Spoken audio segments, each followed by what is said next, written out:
Hello, everybody. LC Holt here, and this is my update for the week of February the 10th. Joining me today via satellite is Rebecca Ivey, feeling a little Yes, weather. that's right. I'm on the moon today. On the moon.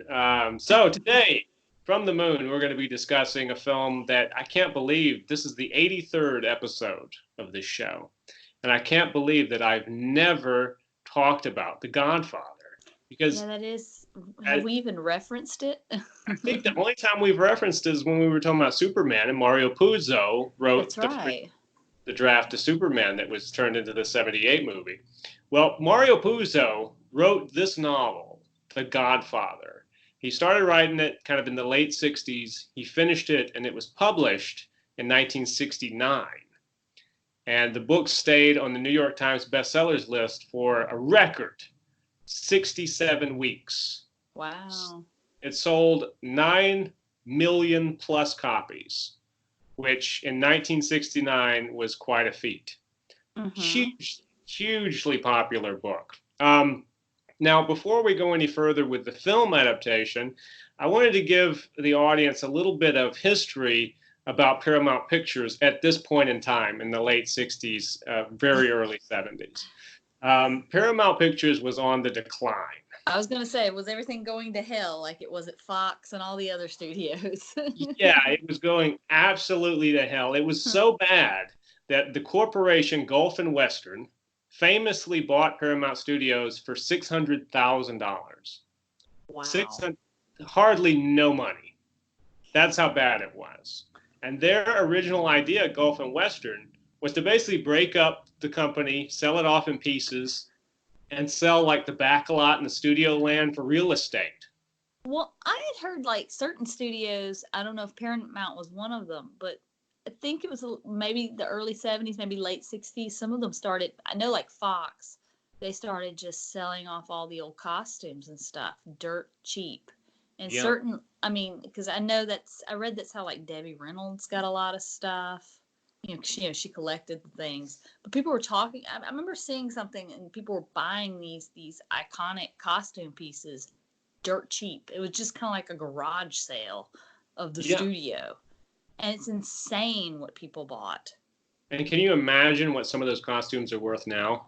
I know it's crazy. I'm like, man, I wish I could just time travel and just go to the sale. I mean, obviously, a lot of Fox's problems came from huge movies like Cleopatra and stuff like that. But Mm-hmm. with Paramount, it was sort of a similar situation. And what happened essentially was Paramount had a new president of production, a guy named Robert Evans. And Robert Evans' idea was to keep the film small and see if you can make a profit. And maybe we can bring the studio back. Because what Evans wanted to do is he wanted to save Paramount as a film studio. Gulf and Western had kind of given up, and they were ready to sell all this crap off and just make profit from their purchase and move on with their corporate lives. Robert Evans gave actually a proposal to Gulf and Western, the board of directors, saying, "Give me a chance and let me see what I can do by making cost-effective movies that were quality, and maybe we could save the studio to some extent."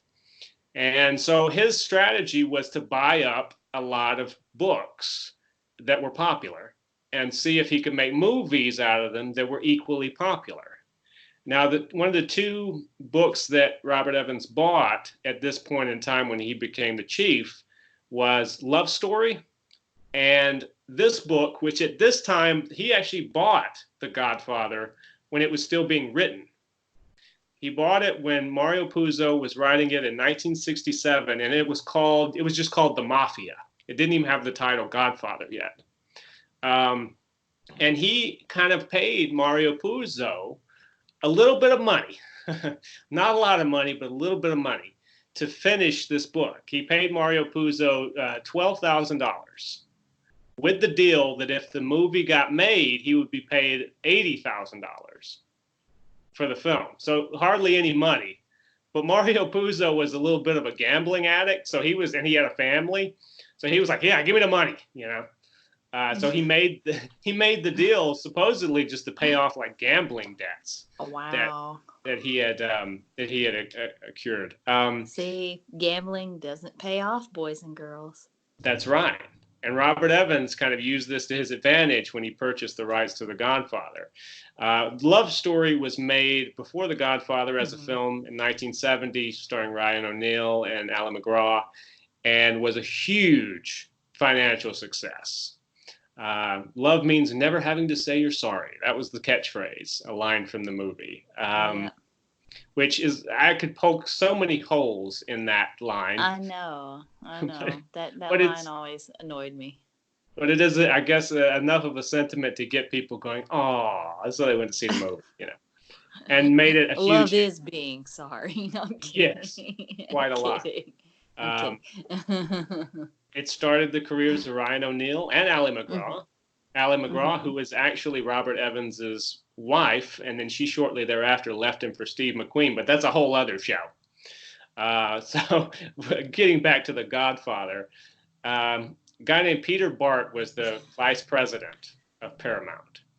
And as I said, Robert Evans was the producer in charge of The Godfather once the book was finally published and the film was underway. Now, at first, the book wasn't as huge a hit. It was one of those things, it was a word of mouth hit. It started that, like it was a snowball effect going down the hill. And suddenly people started to talk about The Godfather, and its popularity grew. And before you knew it, it was this massive hit book. And so Robert Evans had made the right decision. And some credit goes to Peter Bart as well, because he had a hand in approving this deal. They were right. And as soon as the book started to become more and more popular, they started to perk up, because now we got the film rights to this thing. So Robert Evans started to think about how we were going to make the movie. Now, the idea originally with The Godfather always was like Love Story, make it very cheap. He wanted it to be like a potboiler, like a $2.5 million movie. The book is set in the 1940s and 50s. Yeah. So in 1970, it would have been a period piece. This was in the past.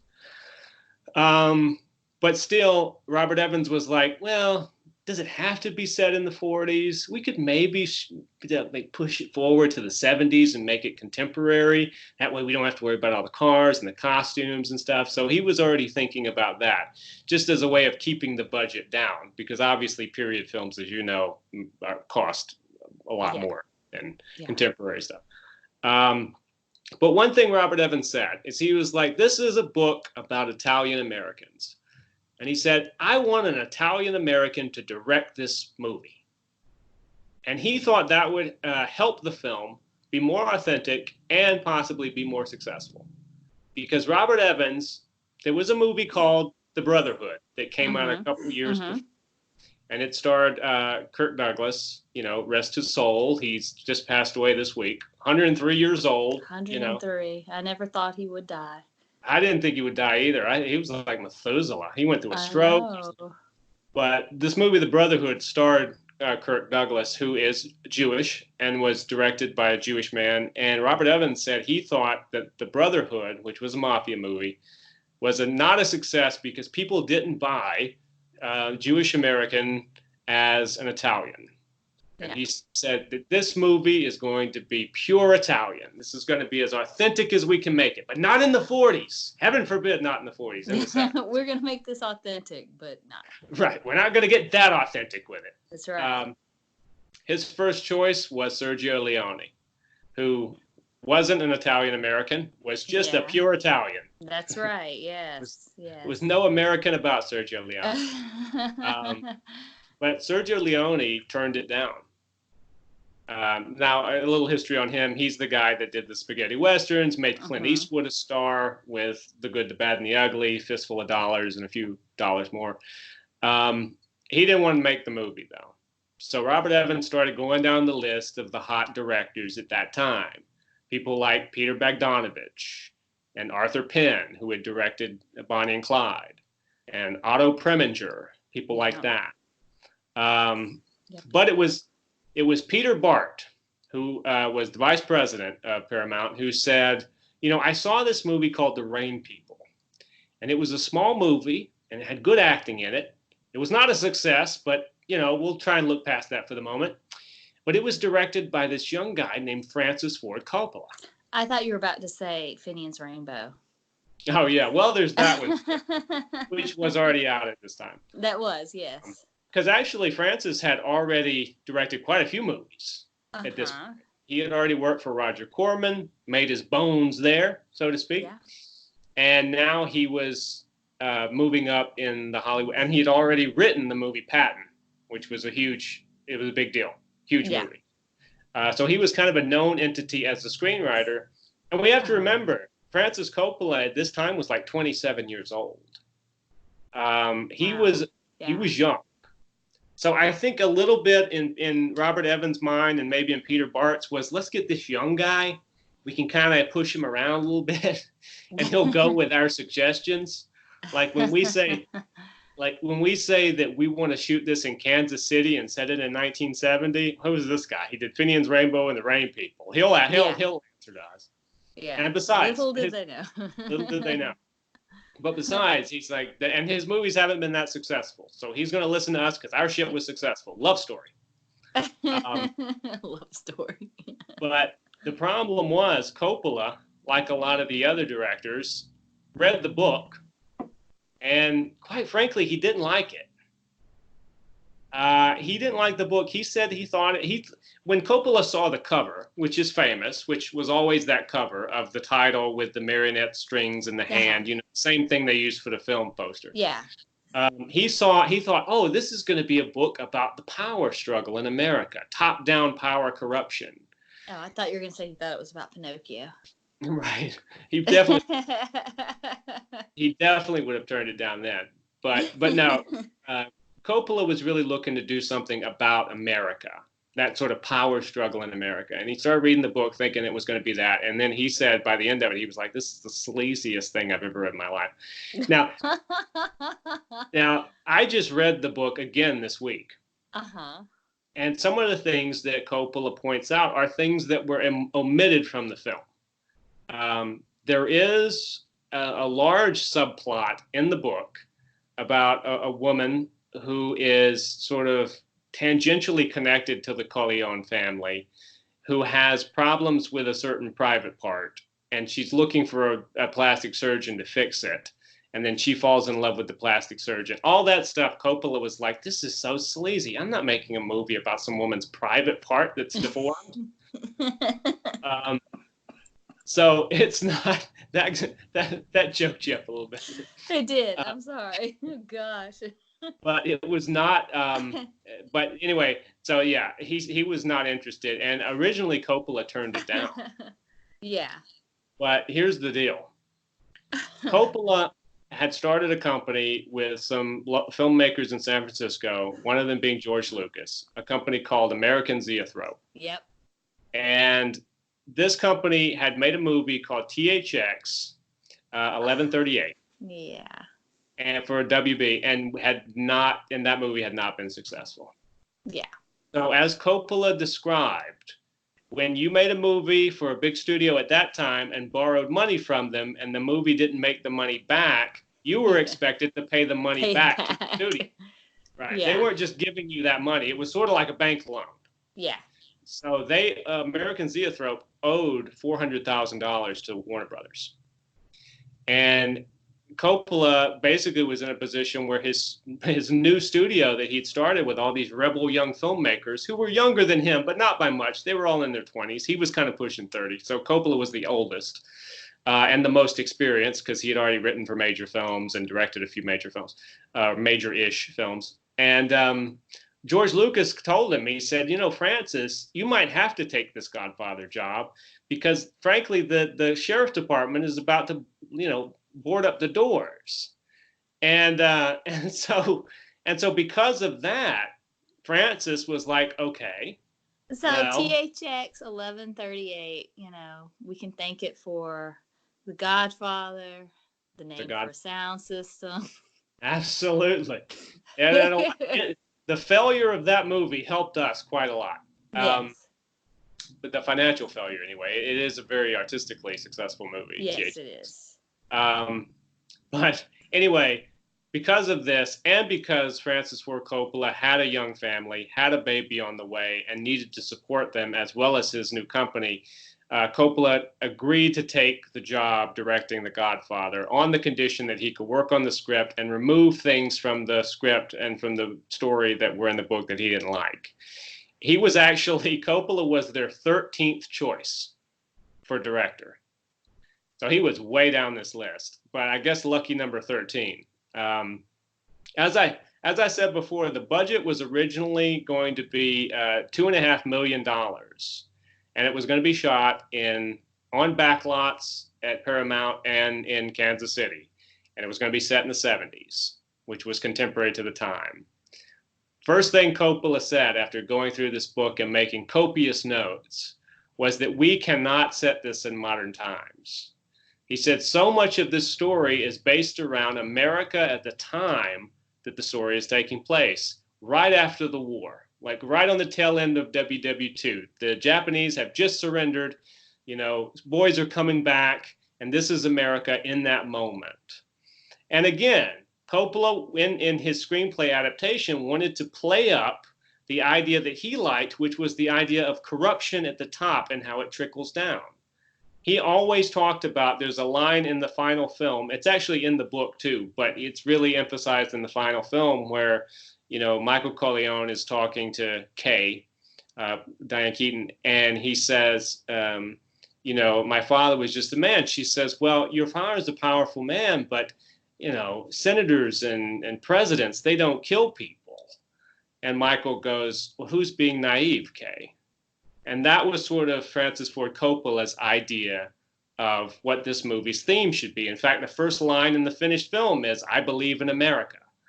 And so that was where he was coming from. So when he developed the screenplay, eliminated all the stuff he considered sleazy and concentrated primarily on the Corleone family. Because basically the book and the subsequent film is about the family headed up by Don Vito Corleone, who's a very powerful, sort of a composite figure of two real-life gangsters, but was a fictional character. And he had 3 sons and a daughter and a wife, and he sort of lived in a mall on a collection of houses, private property on Long Island, and he ran New York, or vast parts of it.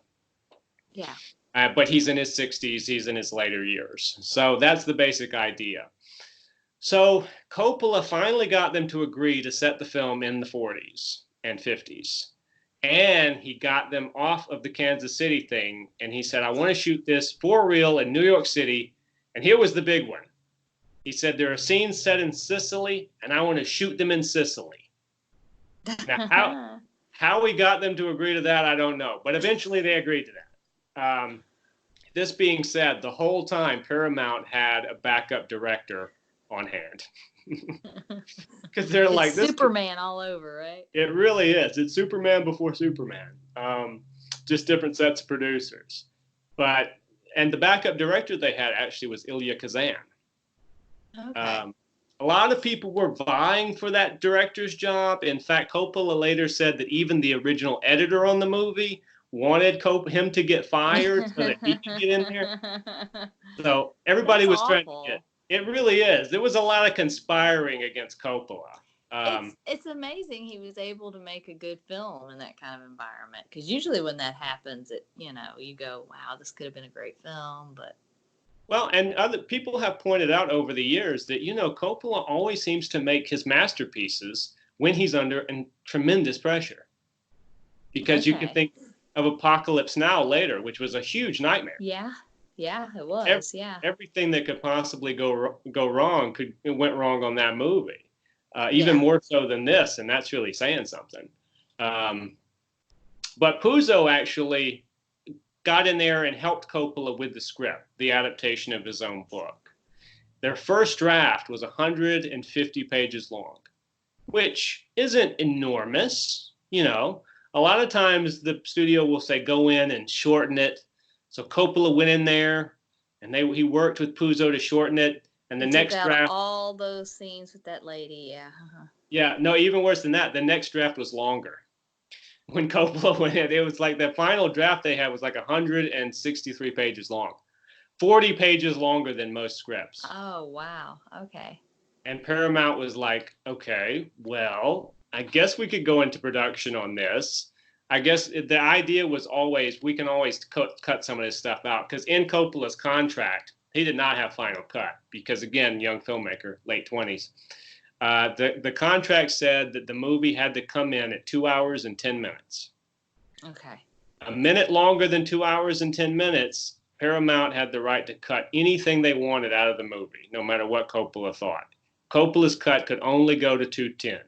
So, was his plan just to make the actors talk faster? Or? He didn't seem very worried about it because he just went about doing the movie the way he wanted to do it. Yeah. And like, we'll worry with this later. Early on, even in the script stage, there was an organization called the Italian American Civil Rights League, and it was led by a guy named Joe Colombo, who incidentally was a mafia boss and famously was murdered at a rally. That's a whole other story. But according to Joe Colombo, when he heard that they were making The Godfather into a movie, he said, you know, this could be very deflammatory toward Italian Americans, he said. And he said, I have some conditions, and we, as the Italian American Civil Rights League, will support this movie as long as the word mafia or Cosa Nostra is never used in the film at all. And so, you know, they kind of Paramount had wanted to hedge their bets a little bit. They didn't want Italian Americans to be up in arms about this film. They wanted them to go see the movie. And so they went through the script, and luckily the word mafia was in the script twice. And Coppola took it out, which is why, if you watch The Godfather, there's never a mention of the word mafia, La Cosa Nostra, or anything like that in the first Godfather movie. So there were some compromises going on. Yeah. The hardest part of this process was by far casting. In fact, I think we could talk for an hour just on the casting. Yeah, I've heard some of the stories. Well, I'll throw a couple out at you, and you tell me if you've heard these. Mario Puzo was the first person involved with this production to suggest Marlon Brando as Don Vito Corleone, the head of the family. Mm-hmm. Paramount heard that and said, absolutely not. He wasn't doing too well at the time. A lot of poor box office returns for Marlon, and even more than that, his reputation had already grown. Yeah. And he was known for being problematic and difficult and causing a lot of setbacks and a lot of money to be lost. Paramount, the president of Paramount said Marlon Brando will not be in The Godfather. And on top of that, Marlon Brando will not be in any film that Paramount Pictures produces. That's how highly they thought of Brando. So they said, you know, look, guys, talking to Mario Puzo and Coppola, they said, do you have any other choices? Because Brando's a no. And so they thought, well, he's English, but the only other really great actor we could think of who might be right for the role is Sir Laurence Olivier. And so they went out, and Paramount offered Laurence Olivier the part of Vito Corleone, but Olivier was in poor health, so his agent said, and couldn't commit to the movie. Ironically enough, the same year his movie Sleuth came out, so he must not have been in that poor health. It could just be that Laurence Olivier was not interested, is what it sounds like to me. Now, Laurence Olivier was a little closer to the age range of Vito. Vito was supposed to be in his 60s. Marlon Brando was only 47 at the time. But still, Marlon Brando, basically Puzo and Coppola were like, who are the two greatest male actors we can think of who could do this? And they came up with those two names. And once Olivier turned it down, other names were suggested by the studio. I'll throw them out there to you. Give me your reaction. Okay. Ernest Borgnine. Kind of weird, isn't it? Yeah. He's definitely of the age range. Yeah. He's not what I would think of as being an Italian American. No. But then again, neither is George C. Scott. He's another one. Yeah. I mean, I could see George C. Scott perhaps with the voice and the presence. He always had the presence. What do you think of Anthony Quinn? Now, you think of Anthony Quinn, I mean, he is Italian. So you got that. I think Yeah. one of the more interesting ones, and tell me what you think of this that the studio suggested, Orson Welles. Now, in presence alone, I think Orson Welles could be an interesting choice. That's what I'm thinking. Yeah. But it really doesn't matter because all those people turned it down. It's crazy. Everybody turned it down. As a Considering lot of it's such a hot book, and yes, I mean, if yeah. every director's hoping, Maybe Coppola gets canned. Maybe they were looking at it and were like, remember, this was still, they were going to do it relatively cheap, and with Francis was not really an unknown, it was sort of an unknown name. So maybe that's what they were looking at. I don't know. But like you say, it was a very successful book. But Coppola kept circling Marlon Brando. He wanted Marlon Brando. And keep in mind, Coppola did not know Brando. He had never met him before. He just knew he was a great actor, and he thought he was right for Vito Corleone. Even though he was quite a bit younger than Vito should have been. So what happened is Coppola went to Stanley Jaffe, who was president of the studio. And the agreement they came to is Jaffe said, listen, if you can get Marlon Brando to do a screen test, number one. Number two, work for free. And number three, put up his own personal insurance bond of $1 million to say he's not going to mess up this production or hold it up in any way, then we'll consider it. We won't give him the role, but we'll consider it. So obviously what they were thinking is, number one, Brando's not going to sit for a screen test. Yeah. And sure as hell not going to work for free. No. Because we all know Brando loves to get paid a lot of money to do very little. Yes. Who said that one time, that quote that, he liked to work for nothing, basically? That was Coppola. Yeah, okay. Yeah, that was Coppola, I think, later. But after Apocalypse. So Coppola was kind of finagling this thing, and he went to Brando and he said, look, we're going to do makeup tests. That was his idea of getting around the screen test thing.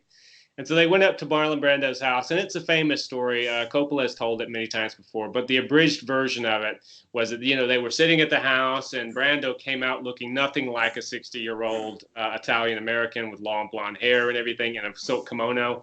And he brought him like some props to play with, and Brando sat down and just started like taking shoe polish and putting it in his hair.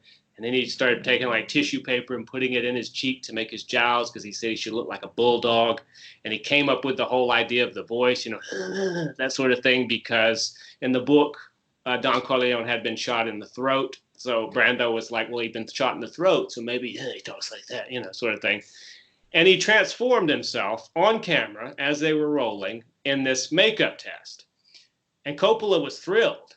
And he, instead of taking it to the studio, he took it to Gulf and Western in New York and showed it to the president of Gulf and Western, who was very much against Brando. And when he saw this screen test, he was like, he was convinced, basically. He saw Marlon Brando transform from the blonde-haired guy in the kimono to what appeared to be a 60-year-old Italian-American gangster right in front of his eyes. And luckily, they forgot about the insurance bond thing, because Brando definitely would not have done that. Yeah, but somehow they got around that. He still didn't get paid very much money to do the movie. A little over, I think it was $125,000 was all Brando got paid. And I think he got a little bit of percentage on the back end. So that's how they got eventually Marlon Brando into the film.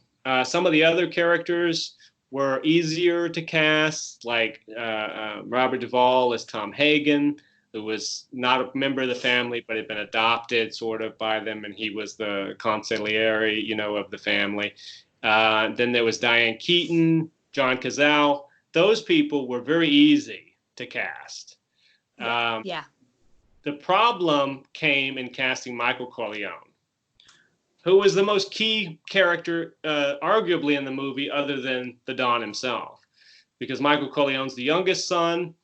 He's the one who goes through the largest character development in the movie. He has the arc. Yeah. He has the arc, for sure. Yeah, he goes from basically a war hero A young man who came back from the war, having been shot, was a decorated hero. He's in love with an American girl, Kay Adams, played by Diane Keaton. He does not want to have anything to do Yeah. with the family business, which family business involves bullets and guns and blood. Yeah. Not only olive oil, he which is the wants cover. he wants an honest life. He wants a normal life, yeah. And that's what Vito Corleone wants for him. Yeah. And in the film. In the book, there's some references to Vito saying, of all my sons, my youngest would be the best to continue because the oldest, Sonny, is a hothead. Fredo, bless his heart, has a good heart, but he's not up to that sort of responsibility. So some of the names they suggested for this, Ryan O'Neal, of course, from Love Story. I heard that fresh. They wanted Warren Beatty. I'd heard that one. Robert Redford. Yep, I heard that one. Basically, they wanted everyone but who Coppola wanted, who was a young 20-something-year-old actor named Al Pacino. Or, as Al Pacino used to say, everyone in Hollywood before The Godfather used to mispronounce his name. They used to call him Al Pacino. So, but he said, one of the few people that pronounced his name right was Lee Strasberg, actually. He said that Lee Strasberg was the first person he met in the profession who pronounced his name as Pacino instead of Pacino. But Coppola wanted Pacino, to. Hey, I've heard young kids who have no clue who he is. They'll see his name and they'll say Al Pacino. Pacino, yeah. Pacino. That's interesting. Pacino, yeah. That's pretty sad. Yeah. Especially at this point. Yeah. But that's who Coppola wanted. At this point, Al Pacino had only been in one film where he was any sort of a major player, and that was Panic in Needle Park. The Paramount did not want him. They wanted everybody else. Martin Sheen auditioned. James Caan, actually, who played Sonny in the movie, was originally cast as Michael because that's who they wanted. They wanted everyone but Pacino, and they kept saying, screen test him again, screen test him again. Pacino did so many screen tests for this movie, a lot of them with Diane Keaton, who wanted him in the movie. She really liked him, but they didn't really accept him until, did they screen test it, or was it during shooting the film and it was the scene where he's at the table? That's what. Well, they didn't really want him. They cast him on the condition that basically James Caan, who they wanted for the role, was definitely going to be in the movie. They said, if you put James Caan in the role of Sonny, and you can cast Al Pacino as Michael, because Coppola showed him a few minutes of that movie, Panic in Needle Park, and finally, after all these screen tests, they agreed to try it. But the idea was sort of like Pacino and Coppola were on the same sort of level in so much as they were always looking for excuses to fire both of them. Yeah. Because when they started shooting this thing, finally in March of 1971, they started shooting. They did not like Al Pacino. They didn't like his performance. They used to make fun of him. They used to call him the midget. That was one of the producers liked to call him that because they said he's too short for this part. What is this guy? He's not handsome. They're like, we need somebody this guy just looks weird and he's short. And that was their point of view. And not only that, but as they were shooting, they're like, he's not doing anything. Yeah, like, what's he doing? Hearing that. Yeah. He's just standing there. He has no presence, And so Al Pacino at any point was ready to get fired. And according to Al Pacino in interviews, he said he kind of wanted to get fired at a certain point because he was just so sick of people not wanting him there. Mm-hmm. And he had told Coppola, he told Coppola, look, we can work together on something in the future. If I get fired, whatever. Because he had kind of given up at that point on impressing these people. But that's not the only thing the studio didn't like when they saw rushes of this movie. Gordon Willis, who is one of the all-time great cinematographers, shot this movie. They didn't even like what he was doing. They said it's too dark. It's muddy. Where's the light? Someone turn on a light in this thing. Because what Gordon Willis was actually quite famous for pushing the stop on his cinematography. What that is to say that he would light everything he would paint with light. Yeah. So you would start in darkness, and he would sort of light the side of your face, or he would light just the table over here, and it just looked like these things were coming out of darkness, which is a Mm-hmm. beautiful looking. It creates a beautiful effect, Mm-hmm. but they didn't really understand They that. didn't get it. And Gordon Willis with Francis Coppola even had problems because Gordon Willis was like, I do not use multiple cameras. I will compose one shot at a time, and I do not use zoom lenses. And there Yeah. were a number of like kind of student filmy type things that or experimental type things Coppola wanted to do. Yeah. And Gordon Willis wasn't really interested in that. They both Yeah. agreed on the underexposed sort of look of it, which also created this sort of yellowish tone to the Mm-hmm. photography, which is beautiful when you look at it now. Everything seems to be just slightly sepia. I was gonna Um, say, yeah, I had that. yeah, and it's very interesting. Now, there are a lot of famous scenes in this movie we could talk about since we're kind of talking about the filming of it. Well, we'll go into one of the most famous sequences, which caused some, controversy with animal rights people. I think you know now where I'm going with this. There's a scene in the movie involving a severed horse's head being placed into the bed of a studio executive, which I'm sure Coppola probably wanted to do. Uh, and it was it was a real horse's head. That was not any sort of. They went to a company, and that made dog food, Okay. and that the character in the story, who is the head of a studio, has spent $600,000 buying this prized horse that he's not going to race, but he's just going to breed. And so when this man refuses Vito Corleone, he sends his men, and the guy wakes up one morning, and his prize horse's head is in the bed with him, severed, blood everywhere. Coppola actually said he actually read that wrong. In the book, when the studio executive wakes up, the horse's head is actually on the bedpost looking down at him. Yeah. But Coppola said he read it wrong. He thought that the horse's head was actually in the bed with him. So it created that sequence that's really memorable because the guy wakes up and you see a little bit of blood and then more, and then it pulls back the sheet, and you think the guy's been shot or cut or something. And then you reveal at the foot of the bed under the sheets is the horse's head. And the guy screams. Frank Sinatra was not very happy with that in that storyline in the book even, because legend has it that's based on something that happened to Frank Sinatra in real life. Because in the movie, Vito has a godson named Johnny Fontaine, who is a famous actor who's also known for his voice, his singing voice.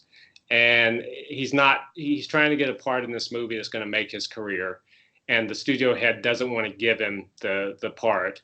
And so the horse's head is how Vito solves it and gets his godson in the movie. The story is that something like that happened with Frank Sinatra during the casting of From Here to Eternity. Okay. And that he used mafia ties to get him in that movie. Now, I don't know if it was with a horse's head. Probably not. But Frank Sinatra was none too pleased that story, apocryphal or otherwise, was in the book. And I don't think ever quite forgave Mario Puzo or Francis Ford Coppola for it. Another famous scene, Sonny Corleone being shot at the toll booth. This is another scene. Again, it's pretty true to the book, except in the movie it takes place in the daytime, and in the book it takes place at night. That was an interesting scene for James Caan, who played Sonny, because he was just strapped with squibs. The guy told him, who was putting them on, he said, I've never put this many squibs on a human being before. Because in the story, when Sonny gets trapped at the toll booth by the opposing gang and gets shot up, they shoot him up. Like, they don't want Sonny surviving because Sonny's crazy as hell. Yeah. So they trick him and they get him away from the mall, and then he gets shot up at this toll booth. It took 3 days and $100,000 to film that scene. Wow. So Coppola was not skimping, much to the chagrin of Robert Evans and Paramount. I mean, that one scene cost as much as it cost to have Marlon Brando. Yeah, and it actually was more money than Mario Puzo got to sell right. the book rights. Now, Coppola, as I said before, was always pushing for Pacino and helped Pacino not get fired. And it's what you had mentioned before. There was a scene in the movie where Michael meets with Sollozzo, who is the man who arranged Don Vito to get shot. Vito survives, but just barely. And there's another character named Captain McCluskey. And Michael meets the two of them at Louis' restaurant, and he's going to meet with them, but the whole idea of it is he's going to assassinate them at the table, and he's told how to do this. And there's this big kind of Hitchcockian build up to it, with the gun being hid behind the toilet box, and he has to go get it. And that is the point in the movie where Michael starts to change from the person he was before into the person that he eventually will become. And Coppola, seeing the writing on the wall, decided to move up the shooting of that scene, the shooting of the shooting, in the schedule.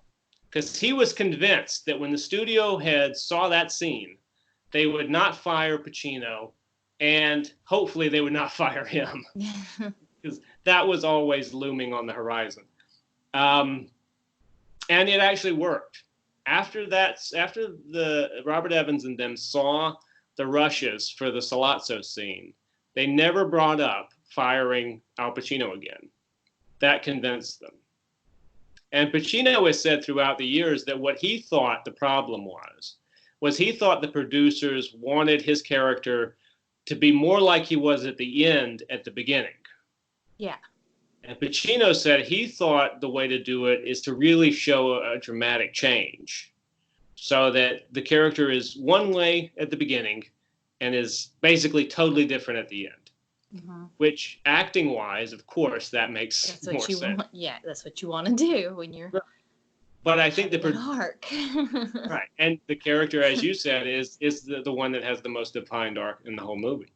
And so I think that's what the producers didn't see, because sometimes producers don't see the actor side of things, or the writer side of things, or the director side of things. They just look at one scene or a collection of scenes and go, why isn't he moving? Why isn't he doing this? Why isn't he doing that? And it's not until you see it cut together that you get the effect that they're going for. Luckily, Pacino wasn't fired, so we got to see the effect that they were going for. And I think it works really, really well, actually. Much better than if he had been. But really, story-wise, it doesn't make sense for Michael to be at the beginning like he is at the end. Because Michael goes through hell in this movie. I mean, he kills a man. He has to go to Sicily to hide. He meets a beautiful Sicilian girl, marries her. She gets killed in a car bombing. Then he comes back to Kay. So there's a lot of things going on with Michael that changes him. Not to mention the attempted murder of his father, the death of his brother, Sonny, at the aforementioned toll booth. So, yeah, I think that Pacino had the right idea. And clearly he was far more correct about how this thing should turn out than the producers were. In the end, 90% of this movie was shot on location in New York and, as I said before, in Sicily. Very little was shot on backlots. Now, the original cut of this movie, when they finally got it shot, as I said, by contract, Coppola had to keep it 2 hours and 10 minutes. Well, the original cut of this movie, which was done in San Francisco at American Zoetrope, was 2 hours and 45 minutes long. And Coppola wanted to keep the cutting of the movie localized in San Francisco, because he was afraid that if they made him take the movie to Los Angeles, they were going to do anything they wanted to, and they were going to cut him out of the process, basically. Yeah. So he was like, as long as I can keep it in San Francisco, I'll be happy. Maybe I can get the movie I want made. And so basically what happened is he showed the movie to Robert Evans at 2 hours and 45 minutes. And they were saying, this is way too long. This is like 35 minutes longer than what we agreed on. And so Coppola, after that meeting, cut the movie down to 2 hours and 10 minutes. And he showed it to Robert Evans. And Robert Evans said, "What are you doing? You cut all the story out of the movie." And so what Coppola determined from this was basically they were going to take it to LA no matter what. So luckily, even though they took it to LA, Coppola was able to put all that stuff back in. Because when Robert Evans saw it long and then saw it short, he realized Coppola was right, even though he would never admit it. Yeah. And that the longer version was actually the better version. Mm-hmm. So something good actually came of that. Another good thing that came was Nino Rota, who wrote, Nino Rota is how I'm supposed to pronounce it. I Rota, like an American. But Nino Rota is how the Italians would pronounce it. He wrote the score, the now very memorable score to The Godfather. And again, Robert Evans heard the score and was like, this is too highbrow. What is this? This is fancy person music. And did not like it. Coppola basically said that no matter what he did, Robert Evans's initial reaction was always, I hate this. What is this? What are you doing to my movie? And then eventually they would either solve it amongst themselves out in the parking lot in fisticuffs. No, not really. But well, you also have to think at that time, though, the producers and studio heads, they were coming from an older style of making movies, and things were changing very quickly. That's a very good point. And a lot of these guys coming out of, film schools and, they were doing things completely different than, just think 5 years earlier, it's the late 60s. Everything's, brightly lit and on a soundstage. On a soundstage, you've got, these actors, you have your John Waynes and your, this name that And also, if you even think a few years earlier, they weren't even recording live sound on locations. Yeah, no. So much of it was just dubbed after the fact. Even in studio, it was dubbed because of how noisy the cameras were and stuff like this. And now all of a sudden you do get to that late 60s and, now we're moving into the 70s. This is around 1971, 72 when this is happening. And you have people actually on locations shooting with lightweight cameras with sync sound. So you're getting location sound and actually using it in the movie. All of this stuff was pretty new. Yeah. If you think about where you were, as you said, just a few years before. So, I think maybe that's where Robert Evans was sort of coming from. Even though he was kind of a younger guy, I think the guys above him, maybe even more so, were coming from that. Luckily, Coppola managed to keep Nino Rota's music in the film because that is the famous score, that haunts Coppola even to this day. He says he hates it. He walks into a restaurant and they start playing, and he makes him want to vomit. But it's probably just from 40 years of having to listen to it. But it was a family affair, too, because Coppola got a lot of his family members.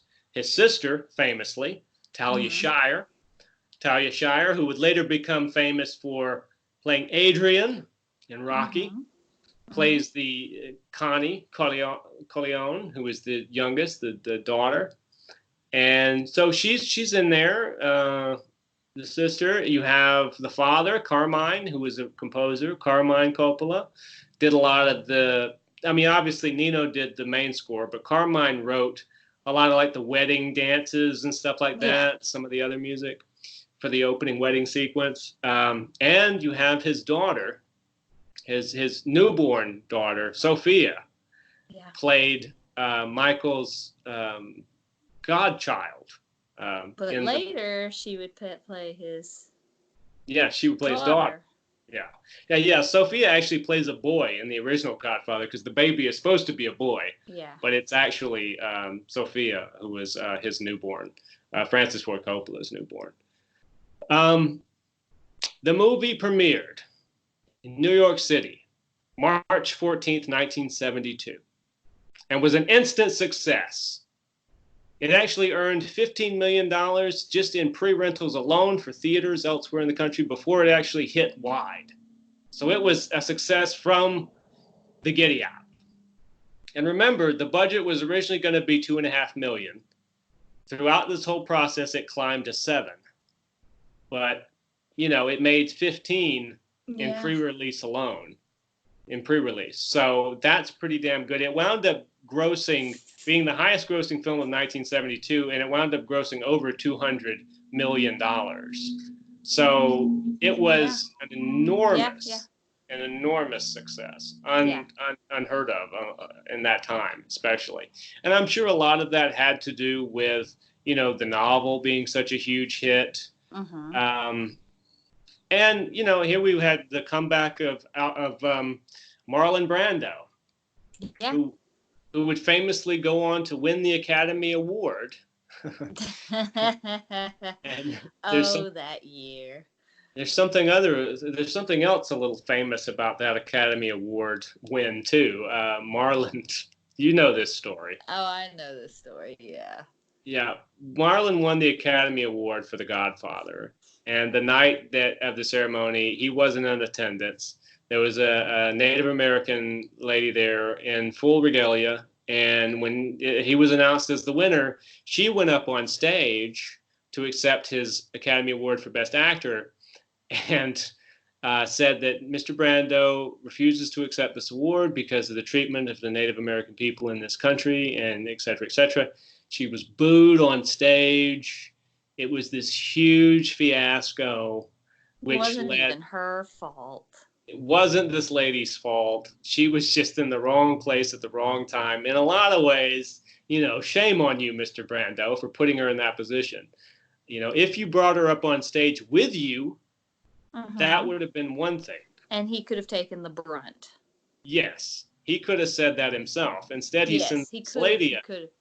Or just don't show up. And then when they read it off, have somebody say, "Oh, we have a recorded message," and then there he is. Hey, I can't accept this. Sorry. That's right. Then John Wayne can sneer at you, That's right. because John Wayne said horrible things about this poor lady, and just said she Yeah. should shut her mouth and all this. But that was one of the after effects of this. Let's talk for a second about Marlon, because Marlon came back in a big way because Yes, of he did. The Godfather. He got the Academy Award, as we mentioned before. He went on to make movies like Last Tango in Paris. Oh, that jewel. Yeah, that jewel, which has its own sort of contrivances around it. And Yeah. and within a 4-year period, he went on to make Apocalypse Now with Francis Ford Coppola. A By the mess. time by the time he made it to Apocalypse Now, though, it had gotten to that point where Marlon He's was just trying to. successful. Yes. Like, with The Godfather, he memorized the line. He did silly stuff, like he memorized the lines, Oh and yeah, you know what you're supposed to do because yeah. he showed up on time, but 4 years later, when he did Apocalypse Now, not even that long, he all of a sudden was, It. yeah. And His that's when you ego. and that's when you got Francis Ford Coppola over there trying to make this movie, falling to pieces mentally, and Which, Marlon Brando's trying to drain him of money he didn't have. well, the thing is you think he would have been with Francis Ford Coppola, maybe a little more loyal, and think this man gave me my career back. He That's took a true. chance on me. Maybe I should play ball and, Yeah. help him out. But no, he doesn't. Yeah, unfortunately, that wasn't in the cards for Apocalypse Now, because then that was the movie where Brando agreed to do 3 weeks on that movie for $1 million a week. Yeah. And he agreed to, get in shape because he was playing a character who was a Green Beret. And by the time it came time to shoot his sequence, Francis is already half crazy in the jungle trying to make this thing. Brando shows up overweight. He can't fit into the Green Beret outfit. And on top of that, he refuses to work for a week, and he just wants to talk about stuff. And what Coppola said basically is, after that first week, what he realized Brando was doing was he was trying to get more weeks, because in the contract they'd had to pay him $1 million per week. Maybe they should have just agreed you only get paid this, and it's for 3 weeks. If you go over the 3 weeks, sorry. They probably should. And also, there should be a clause. I mean, because sometimes they do put them. They used to. If you do not show up looking like how you agreed you're going to look like if you did not lose said weight, Mr. Brando, then you get docked or something happens. Yes. They gave him too much of leeway. They should have put like some Paramount stipulations Yeah.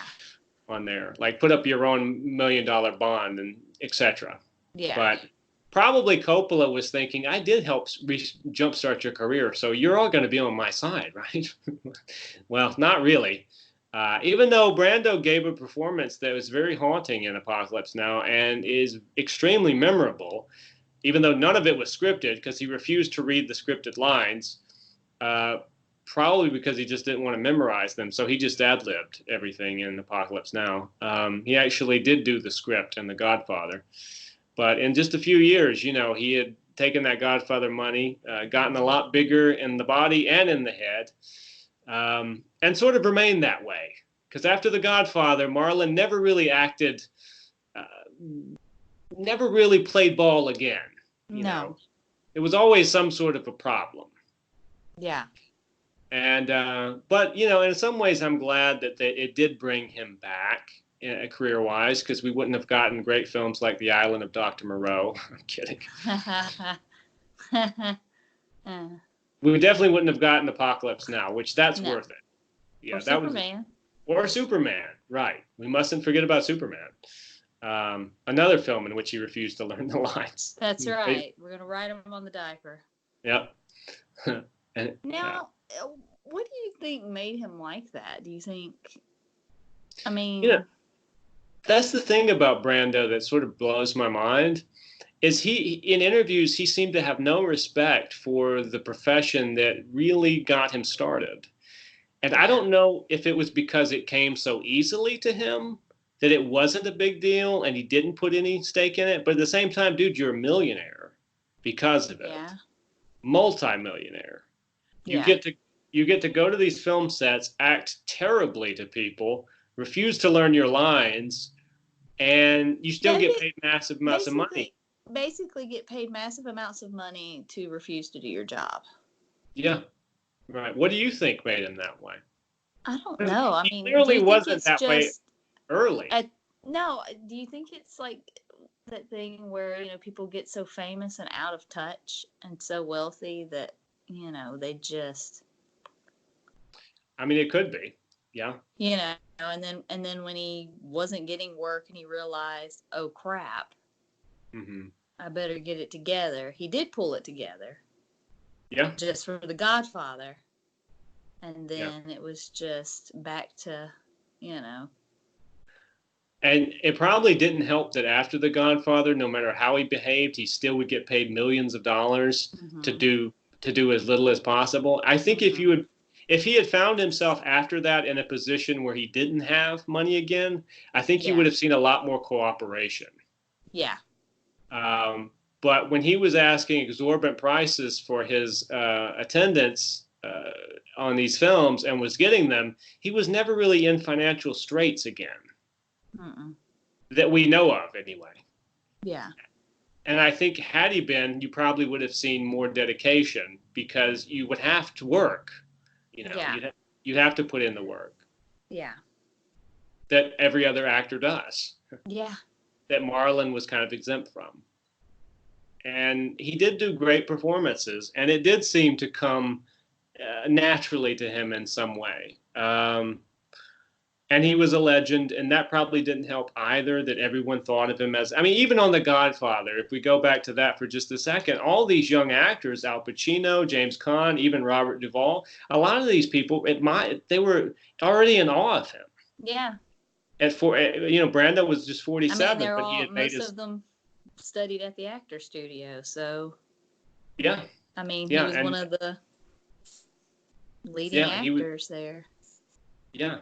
That's absolutely right. So even in the time of The Godfather, he was already a legend. And though he wasn't respected by the big shots, he would eventually be respected he was definitely respected in the acting community and would eventually be respected at least enough by the big shots to justify getting these enormous paychecks for behaving really, really irresponsibly, in so much as, obviously a responsible actor learns his lines or at least attempts to. Yeah. If you have problems learning them, that's one thing, but you try. I mean, you're And pouring cheese sauce on yourself on other sets. that's the Don Juan DeMarco story where, he's calling Frank Oz Miss Piggy on the score because Yeah. he refused to be in the room with Frank Oz, who just happened to be the director of the movie on the score. So De Niro had to direct all those scenes. So there are a million Brando stories, both legal and illegal. Although my favorite is the one where he does diss Val Kilmer. That one was hilarious to me. We're definitely going to have to do a show about the island of Dr. Moreau. We are, because that is probably, I'm like, yeah, that one's pretty funny. And we keep mentioning that, We do, yeah. So for the audience watching, let me just tell you, this has been a long build-up, but we will soon do the island of Dr. Moreau. All 83 episodes have been building up to The Godfather and the island of Dr. Moreau. That's right. So, but anyway, that's our show on The Godfather and the shenanigans of Marlon Brando. Rebecca, I hope you get to feeling better next Thanks. week. It's always more fun when we're live in studio together instead of you being on the moon. That's right. I'm on the moon healing right now.